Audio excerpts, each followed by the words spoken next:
Hey everyone, welcome to another LEGO fan video. I'm your host LEGO fan, and I do fun LEGO videos. I have about 10 steps per video, as well as cool Ben 10 videos. If you guys are new, please like, subscribe, and ring the bell to get notified of my next video. With that out of the way, let's get started. So, I'm still going to go over Ben 10 stuff. There is probably going to be 2 more videos left of the Ben 10. I know you guys are probably anxious for Venom and Baby Groot. I am too. Don't worry, I'm not building anything on the side here. So let's continue with the Ben 10. So I have about 20 characters left here. So of course I'm going to cover 12 today and and the rest on another day. And with that out of the way, let's get started. You guys will get 10 seconds to guess which character said the line. Let's see who our first one is. The first one up has no first line and is just known in the show as the Xenocyte. So which one of these characters is the Xenocyte? 10 seconds, good luck.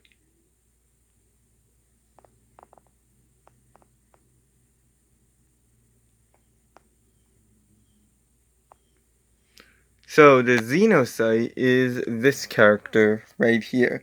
That is their species name, I believe. First and last and only appearance in Inside Man in this season, where they first appeared in a flashback scene from Tyler's memory in a tank. And they tried essentially going out of the tank to no avail. Later, one tried to take control of Chromostone, who definitely cannot be controlled by Xenocytes, and he pulled it off and tossed it aside. Then the one that was controlling Tyler was shown, which was smashed after it was revealed. So they are really fast and very agile. They move via their tentacles and are usually mass bred. They also can breathe underwater and often hatch underwater as well. I unfortunately could not get a good image of their eggs. And their main ability is the fact that they latch onto people's faces and turn said person into a DNA alien. But they can be knocked out or smashed or whatever with relative ease if you are able to keep up. And by a special process, they can be removed from their host, but it is very difficult. We now have another character that has no first line, and that is the Null Guardian. Which one is the Null Guardian? 10 seconds, good luck.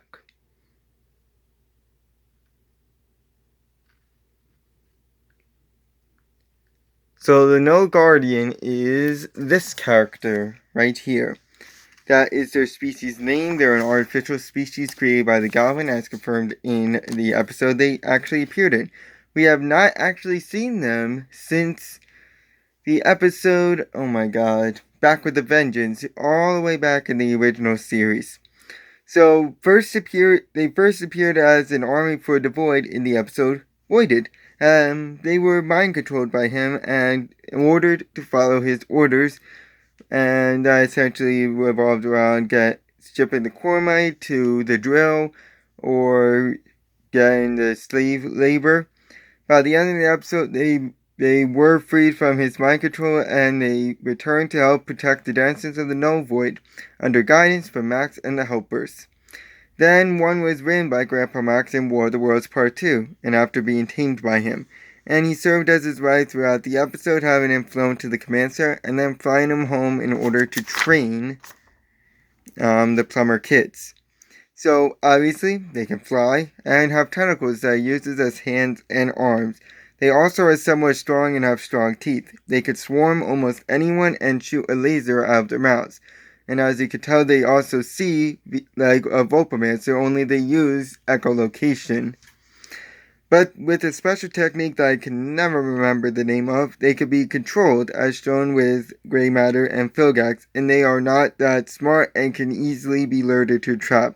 And as shown by the Void, they can be mind controlled, though I don't think they can be hypnotized without eyes. The last of the main characters in this season is up next with their first line of this. Careful with those Basidian pieces, human. They're priceless. Of these characters, which one said that line? 10 seconds, good luck.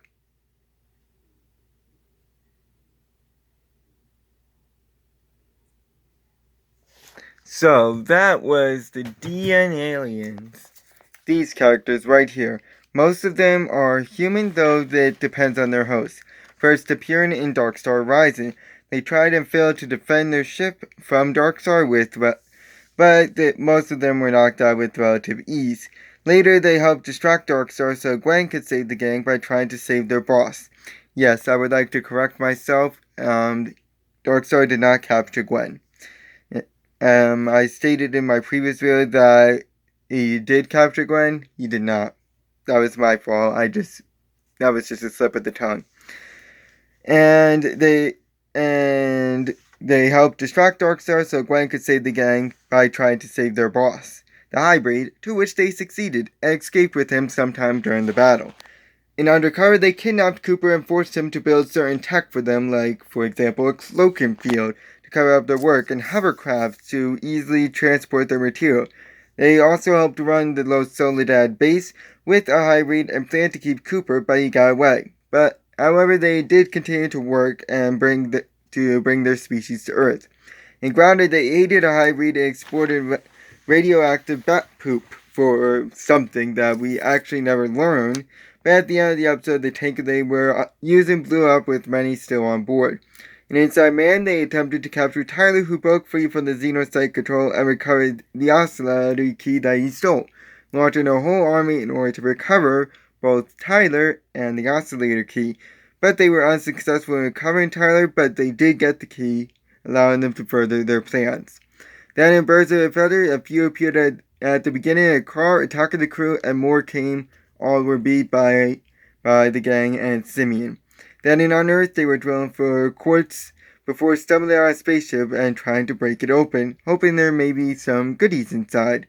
But they were stopped after Tiny took the power coupling, and throughout the episode they tried to retrieve it to no avail, and most of them were beat by the end of the episode.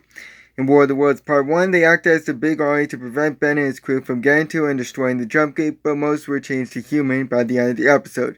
And by the end of War of the Worlds Part 2, they continued to fight with Ben and the crew as well as fight on the command deck. But all of them were, or at least a good portion of them, were converted to humans by the end. So, they do have a lot of abilities at their disposal. They can shoot out tentacles from their bodies and some lead operations. They also have handheld and machine drills as well as a big giant laser, as well as operate better in cold climates. They also can operate a ship and own one that has a manual laser gun and a tractor beam. They also have a hovercraft to transport material and a cloaking device to cover their tracks, both of which were built by Cooper or at least indicated to be built by him. But the cloaking device was destroyed by the end of Undercover, so they swapped it out for a smaller one as shown in War of the Worlds Part 1. They are also abnormally strong, have claws, are durable, are agile, and can climb vertically. They also can fire a goo ball from their mouths which can make anyone stick to anything, and are often equipped with ID masks or suits to cover up how they look. They also have a gun that transforms people and objects to metal or ice, it's unclear.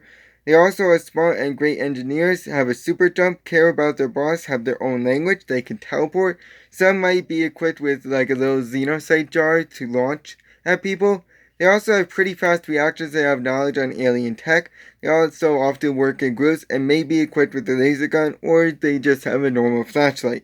But their main weakness is that they can't stand extreme heat like fire, for example.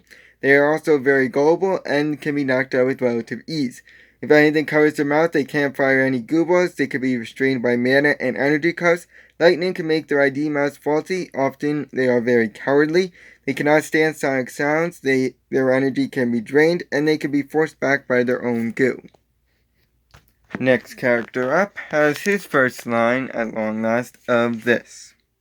Yeah, whatever. So, you wanna go a couple rounds? Just give up.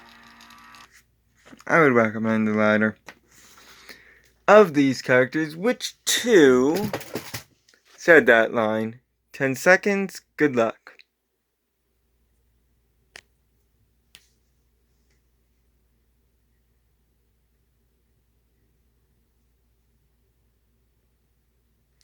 So that was the character known as Alan Albright, his human form, and his Pyronite form. So, as I said, he's half human, half Pyronite, first appearing in War of the Worlds Part 1, now having better control of his powers. He is shown to be taking out a DNA alien and trapping it in a circle of fire before being recruited by Kevin to take part in the final battle. Along the way, they picked up Cooper and Darkstar and helped take part in the final battle against the DNA aliens, though we don't really see him much in War of the Worlds Part 1 or in Part 2, where he still kept fighting the war, and after it was over, he left with Max to train to become a plumber.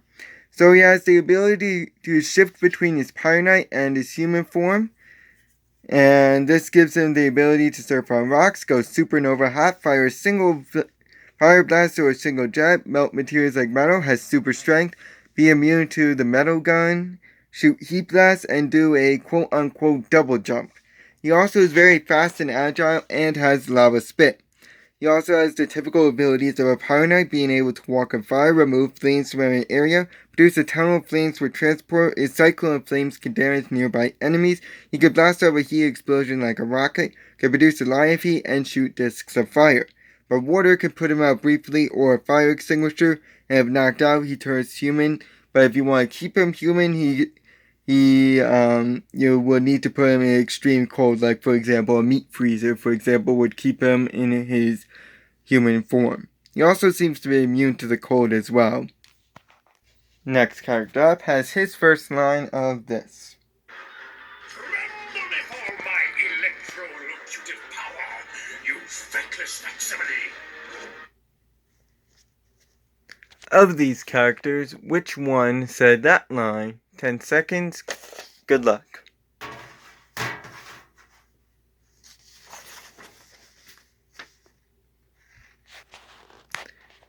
So, that is the character known as Brainstorm, in case you can't tell by his smart speak.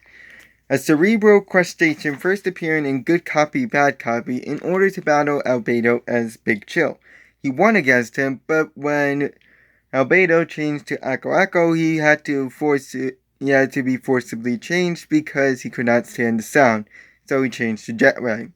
Then in Voided he appeared twice, first saving Manny from being pulled apart by the No Guardians, and as well as being as electrifying the Void. Then he changed back off screen after being rescued by Helen. Later he tried to pull that same trick off, but it was to no avail and was kicked aside. Then in War of the Worlds Part 2, he is used to pilot the ship to the Highbreed building, getting sick and vomiting on Azimuth along the way. He changed back off screen, but he was still very sick. So he has highly advanced intellect rivaling that of the Galvans and can shoot electro bolts out of his head once he uncovers his brain. This can turn water to steam and he can shoot this as just one single bolt or as multiple bolts. He also can form a shield and perform telekinesis and is somewhat agile. But he's not a good fighter and has trouble grabbing handles since his hands are claws. Water can short him out, according to him at least. His species also has a big feud with Galvans over who is a more intelligent one, and this actually gets more developed in Omniverse when we meet the villain of Dr. Psychobos. He also often can speak too smart for his own good and can come across as arrogant and cannot focus if there's too much noise. Next character up has his first line of this. All right, nobody move! Of these characters, which one said that line? 10 seconds, good luck.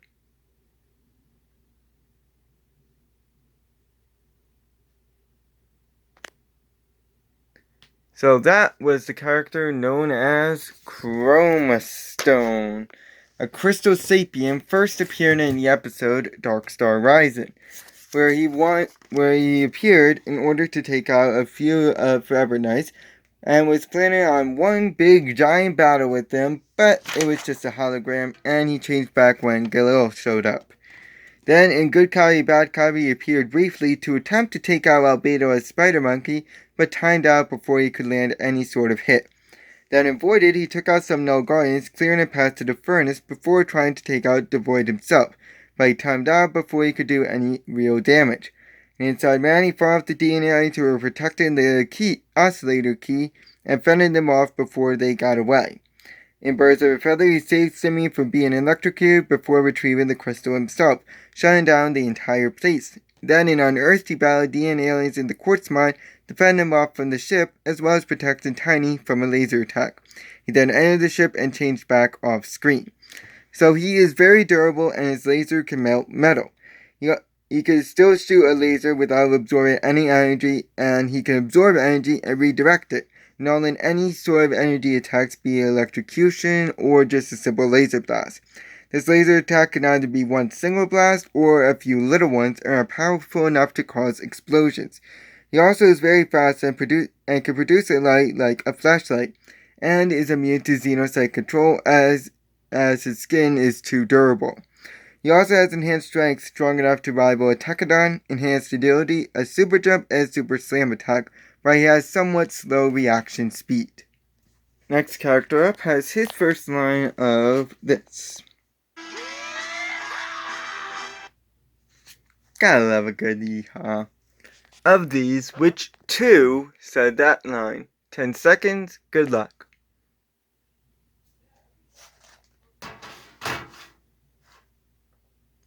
So that is the character known as Manny Armstrong. Here's him with his missing arm, as we see in Season 2 onwards. And this is him without the missing arm.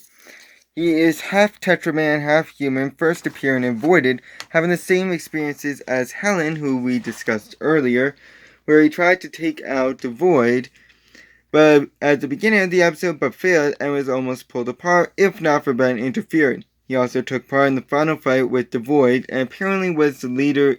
Oh wait, no, that was a different character, never mind. In War of the Worlds Part 2, he plowed through a bunch of DNA aliens on the command tower, helping to keep it under their control, and afterwards he left with Max to train to become a true plumber.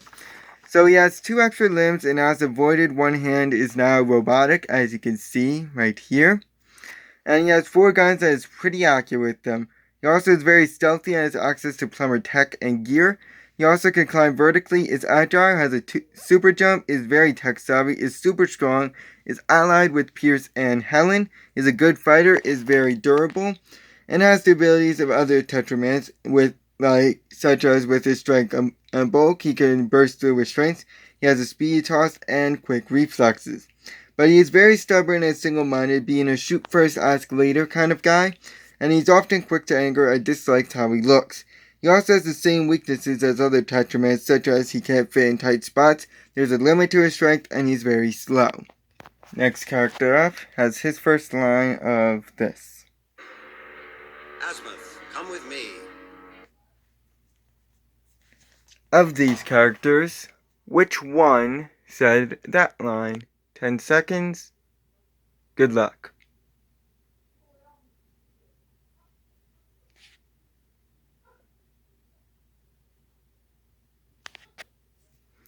So that is this guy right here, Professor Paradox. A human, yes, he's human, who first appeared in War of the Worlds Part 1, appearing on Galva Prime in order to rescue Asmuth from his dying homeworld that was about to be destroyed. He decided to take him to Earth after finally convincing Asmuth, and tell Ben to get ready for the final battle, helping to recruit Cooper, Alan, and Michael Morningstar along the way. He then took part in the and Julie, and then he took part in the final battle himself to take out the DNA aliens. And he continued fighting in War of the Worlds Part 2 and told Julie to take the phone call from Ben, to which afterwards he teleported away. Then he reappeared at the end to take Asmuth home, and both of them teleported away to Galva Prime. So he's a scientist and is very smart, which includes all the space-time continuum rules. He also is a time traveler and knows future events, though of course he can't say them. In fact, it's actually unclear what the event of Ben 10 is to him, as we don't know. He's also very fast and can increase his speed by his pocket watch, which can cause time to slow. He also knows about other planets and alien life forms and can teleport others if need be, either through space or time, which is also done by Pocket Watch or just by him mentally thinking it, apparently, as of now. He also can reverse any sort of aging effects and is immune to aging himself, called regression.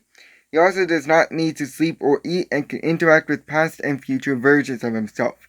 But there are limits to his teleport as he cannot go certain places and is a jokester, loves teasing people with riddles and games and such, and as stated, he can't tell future events.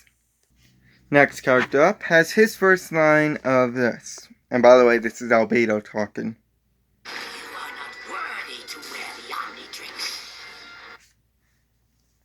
So, of these, which character said that line? 10 seconds, good luck.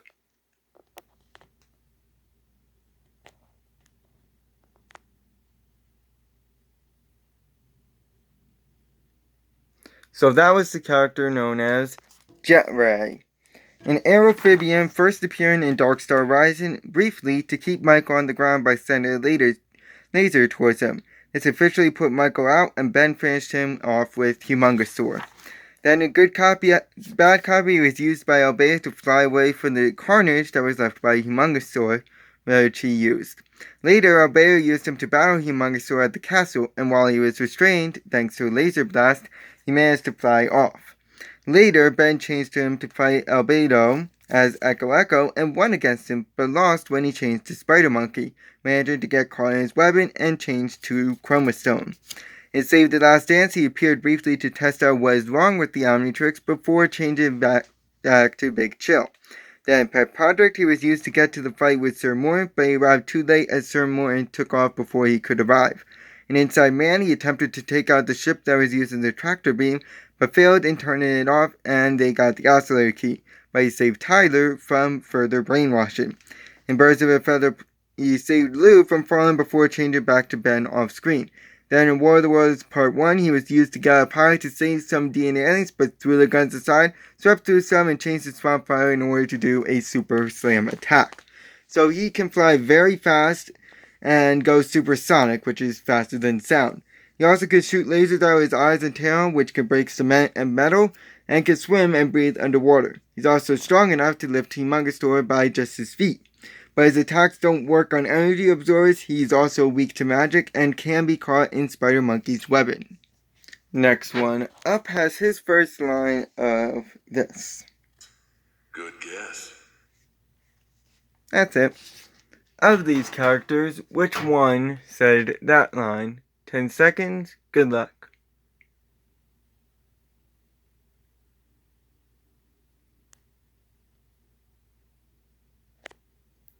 That was the character known as Major Prior Galil. I'm probably pronouncing that name wrong.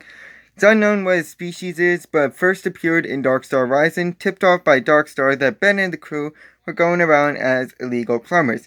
So he set a trap but ended up only giving them a warning and taking Kevin's badge. He set up this trap by putting up fake holograms at Forever Nights. Later, he came back to take Ben and the crew to the Novoid, and after attacking a hybrid, believed they were in the wrong, but he was captured by Darkstar. After the battle to which he helped, he arrested Darkstar and made the crew official plumbers before teleporting away. So he can make advanced holograms and watches over 300 planets in his quadrant, including Earth. Ben and the crew later took over as Earth's protector. And he's also a high-ranked plumber, so he has access to all their bases and gears, is very smart, and knows all the rules of the plumbers and follows them to the letter. He's also a good fighter, is very strong, and has durable armor. He also has a self-timed rope gun that can levitate a person upside down, can deactivate plumber badges and make people plumbers. He can teleport and has a holding cell and cuffs. But he's a very strict rule follower and does not tolerate people who does not follow them.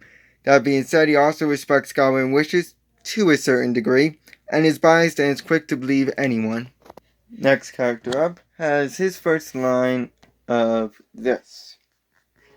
If anyone finds this recording,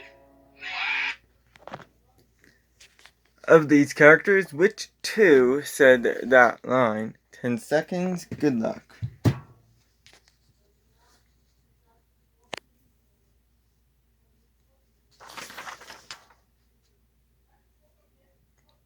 So that was the character known as Cooper. This one is the main form of Cooper, and then we also have him in his mech suit. So he's a mutated human first appearing in the episode Undercover, kidnapped by the Hybrid in order to help them build advanced tech to cover up and help build the Arch. But he was rescued by the end of the episode and agreed to help Ben if they ever need it. In War of the Worlds Part 1, that help was needed, and he was recruited by Kevin to take part in the final fight, while he was working on a transparency glove. He said yes and built himself a mech suit to help aid in the final fight. While fighting, he noticed Ben reverting DNA aliens back to humans and mimicked the tech to a gun, giving 1 or 2 to each person by disassembling his mech suit. In War of the Worlds Part 2, he continued fighting the battle and left with Max to train to become a plumber. He's a tech whiz, knowing how technology works and how to improve it, going for alien tech as well. He also has knowledge on the plumber since his grandpa is one, and has some goggles that can use to see cloaking fields. He also made DNA alien reverse guns, but most were lost in the battle, and had a mech suit controlled by his thoughts, but he used it to make the DNA alien reverse guns, giving him increased strength and durability, and target and fire rockets from it. He's also a good mechanic, able to fix and improve any tech, and is a technopath, so he can control and find and mimic any technology he sees. He also levitates these pieces, meaning he has some form of telekinesis, and can build any sort of weapons and destroy them just as easily. He also briefly had a cloak and shield prototype but self-destructed in Undercover. He's an MMORPG player who loves playing Nations of Conquest and can view future events through tech. But he has a huge crush on Gwen, willing to do anything for her, and is not physically fit.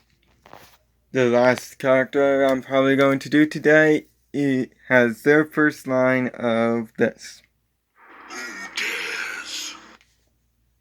Dun dun dun. Of these, which two said that line? 10 seconds, good luck.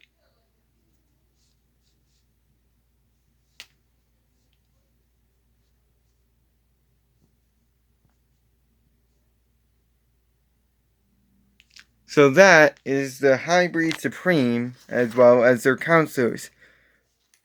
After mutation and before mutation. So they are a hybrid, but after their mutation, their species varies. First appearing in War of the Worlds Part 2, the leader of all hybrids and kind of like the main villain of Season 2 and Season 1, they wanted to wipe out the entire galaxy, kind of like, well, since we're dying, you guys are dying too. In other words, when their species dies out because of all the disease and sterilization that was going around, everyone is going to die with them. So, screw the galaxy. We're killing everyone since we're dying. Then they were transformed by Ben to various species in order to prevent said extinction. They wanted to die after this, but changed their minds thanks to Ronnie and elected him the new Hybrid Supreme. So they command a vast army of ships capable of destroying planets and lead the Hybrid and command them. They also are natural leaders and can elect a new Hybrid Supreme. They also have knowledge on various alien tech and worlds and species. They also have room to broadcast their messages, enhance strength, enhance durability, they can fly, and shoot darts from their hands. But they have to have a unanimous decision to agree, and like other hybrids, they don't operate in the heat and are weak to disease and sterilization. They also have a god complex. Finally, for today, we have this character whose first line is, "Don't touch me, creature." of these characters, which two said that line? 10 seconds, good luck.